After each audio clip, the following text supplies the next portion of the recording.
tena dona November kalo kile folo amalima o bismillah amalak tuka do ki waru keneka bi kibara mun mambulo kada ukuloka ore mali kalon ulu be willa bi November kalo kile folo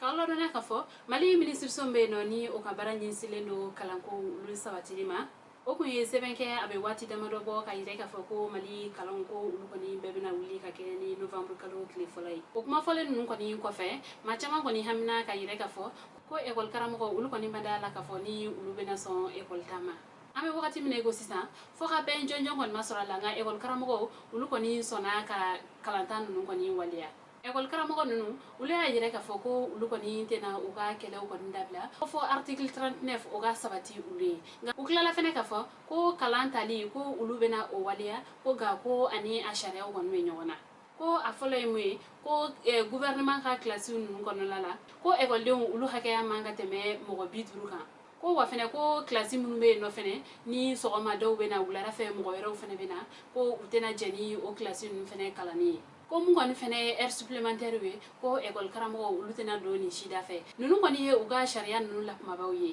ko école ta u koni be awaliya ko ga ko o koni korote ko ye uga kelebla ibara were mambolo kada ukuloka ore jumado octobre kalo kile mugan konoton mali faso de njakulu do be no ko yere wulu debout sur les remparts ulu ni mali faso de njakulu chama were ulu farara nyonga ni ka wili ka joba do ke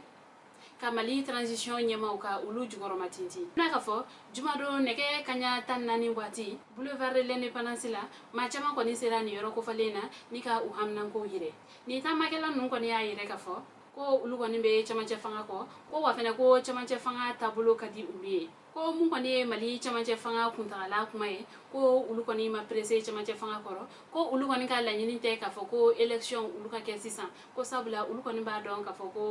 la kana balya be mali konala ko o kama ulu tena songa kala flike ko mun koni fene communauté internationale ale ni français ko ka ulu la donia ka fo ko ulu kon tena u ka nyema ko bla ko sabla ko ulu yere kon ba do ka fo ko ni wati nun kon na ko kala fili ko akoma no ni manu nun kon ni chama yere ka fo ko chama che fanga ko fo do ka fara akunta kala kan ko wala sa tuka na maldeun ulu kon mi se ka kala fili nyumanke kibara wara mambolo kada kluka wore mali koroya fafe abe wati chama bo telephone rezo o tikele no ulula wala donia ka fo ko mali koroya faula kerengere la gundam dire ani tonka ko ali ka mo wele ni yoro ko falen na ko hagele ko wa fena ko ni mo ye wele ko ikemandi usoro ko abe wati jambo ulu ko ni wele bla mali jamana nyamko ma uga erezo ko nuna ko ga ko erezo mun be mali kono orange ni malteli ko ulu ko ni be uga lay dudu ma ka foko ubina useko ke wala sa uga rezo ka siganye ko ga ko obenata ko ulu ko ni tigelendo ka bo malden tola ka sababu ke erezo tayan kuna foni kunchala kibara were mambolo kada kuloka ore mali buru ayela ka foko do farala o songoka boulanger tiku ka fola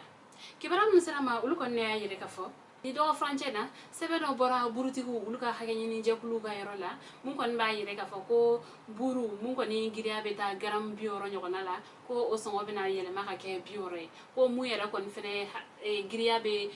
garamu bisaba nyogona la ko o fene songo bina yele maka ke derme bisaba ko kada ka ko fen bela jeli ka gele buru ferela o masisa no ko ali farni ko dongo do be ka fara o somonga ni sebe in charle fambe fe mali ministre so meno ni o ka bera nyeshilendo sarin fere o yirwalima o sebe ke ka bera jeli ko na donia ka fo ko buru songo ko atina na yelema ko sabla ko benkan sebe don be uluni boulanger tigu ni nyogonche ni o protocole d'accord o siela marsikalo klebi saba sam bafla ani mwan kelen kon nala ko o benga seben konna la ayra la ka fo ko buru ko muye garam biore ko o songo be bidurula ko muye garam bisaba ko o songo be ngandurula ko o kama ko mashi dengele man ka fo ko ibe do fara buru songo kan jamana nyamo ko ulu ko ne ya sebentia uga ni kuna fo ndi seben konni kono ko ni mamunu ko ni minela ka do fara buru songo kana ko ulu ni nyangili berem kaka ko obeda uka ambalima oni ne ko ya aka bidon kibaro e kada okluka ani che aka kluma jala o kambe anyogona wore